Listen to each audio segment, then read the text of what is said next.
નમસ્કાર દર્શક મિત્રો, હું છું રૂપલ વણિચિયા. સંપૂર્ણ ન્યૂઝમાં આપનું સ્વાગત છે.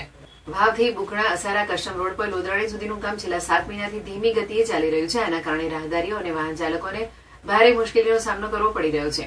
રોડની બાજુમાં ચાલી રહેલા કામ પર પાણીનો છંટકાવ ન થવાને કારણે ધૂળની ડમરી ઉડી રહી છે. આના પરિણામે નાના વાહનો પલટી મારવાના બનાવો બની રહ્યા છે. ધૂળના કારણે દ્રશ્યતા ઓછી થતા રાત્રિના સમયે વાહન ચલાવવું જોખમી બન્યું છે, જેનાથી અકસ્માતોનું જોખમ વધે છે. ખીમણાવાસના સરપંચ વરદાજી ગોયલે જણાવ્યું હતું કે ઓવરલોડ વાહનોના કારણે અગાઉ બનાવેલા રેલુચી આરસીસી રોડને ભારે નુકસાન થયું છે. તેમણે કોન્ટ્રાક્ટરને આ નુકસાન પામેલા રોડને ફરીથી બનાવવાની અપીલ કરી છે. સરપંચે સરકાર સમક્ષ પણ આ રોડનું કામ ઝડપથી પૂર્ણ કરવાની માંગ કરી છે.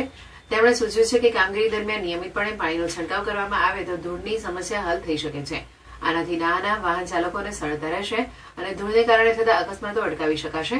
સરપંચ વરદાજી ગોયલે સરકાર સમક્ષ આ રોડની કામગીરી ઝડપી બને અને સ્થાનિકોની હાલાકી દૂર થાય તેવો ભારપૂર્વક રજૂઆત કરી છે.